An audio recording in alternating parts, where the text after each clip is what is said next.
Check, check. 1, 2, 3. For this project, my production role was editor. The aim of our experimental film was to explore and illustrate the themes of isolation as well as loss and being lost. We hope to show this through a story of a psychopath that murders his family. By being lost, I mean losing your way, metaphorically, losing touch with reality, and losing your mind, etc. Okay, let's start.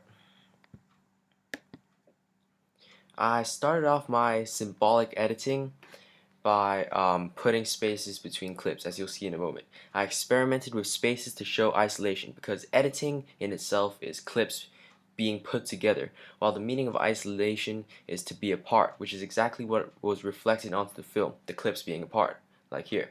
Also, by cutting the clips up, I'm making it discontinuous. However, after playing it, the movements can still be linked up by the audience in their heads, which is a strange and interesting instance of sort of continuity within the discontinuity, I guess. Here in this scene, I tried to make it as unrealistic as possible. So I made the frame upside down. I added a mirror filter, just stuff like that. I literally flipped the reality upside down. This aimed to portray the psychological illness of the character and also set the scene for the rest of the story. Here there was a rewind and then a bang into the head of one of the actors. That bang into the head not only helped me get into transition, but it also foreshadows. And the rewind, it goes along with chaos and order with regards to the loss and being lost, as in like it kind of shows that his life is out of line, if you know what I mean. So next up, we've got this blood splatter scene, as well as where we tried to put a title with ketchup on the floor. Um, in terms of challenging the notion of what constitutes a film, I decided to put our title "Lost," which is these clips, which failed quite miserably.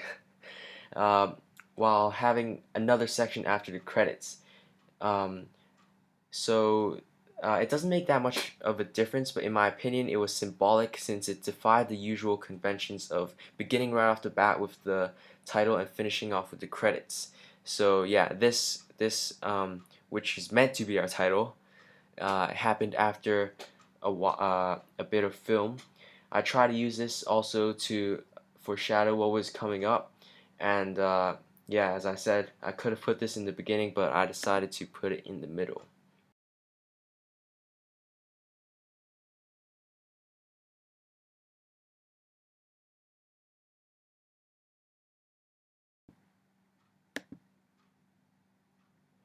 And then here,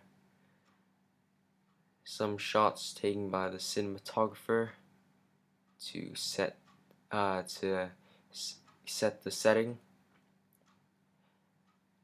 and then in this part, I left very long shots of the psychopath actor um, doing his psychopath things to make the audience slightly uncomfortable.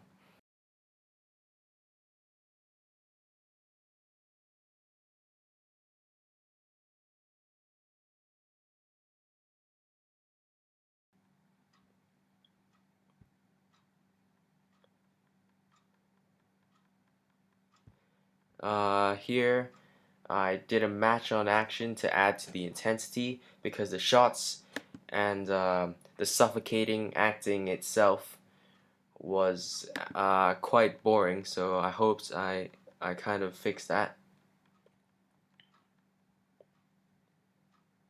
And here are more spaces again. And um,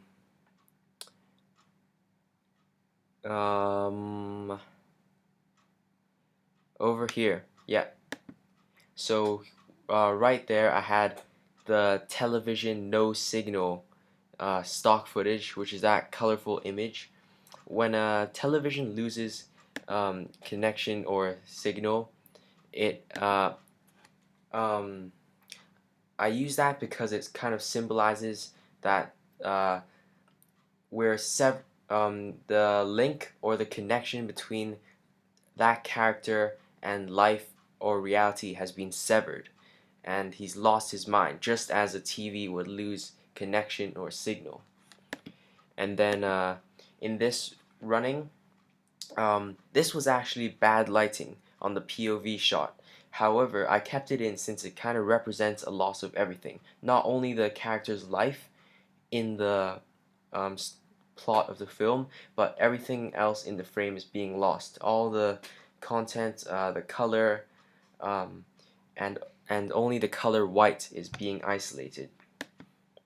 And here we have some static black with I guess white squiggly, not really squiggly lines, but with static sound. This is also stock footage. It serves the same purpose as the television no signal. And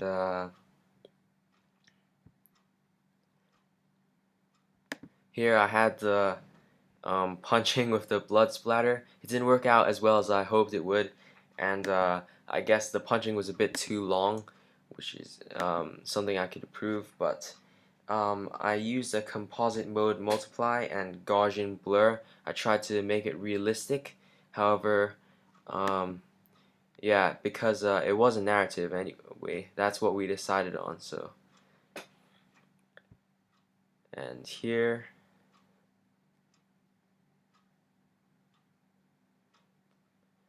and the credits are coming up soon. This version, which is the final version, has what happens after cutout because our sound designer uh, cut this off unknowingly. But in the version I had in the beginning, I actually had a little bit after the credits. So here it is.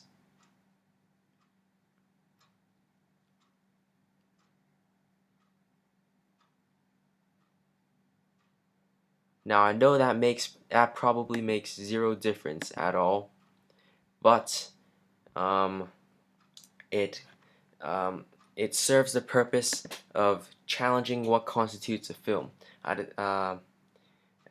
yeah, that's just so that the film doesn't end with the credits, basically. Okay, thank you.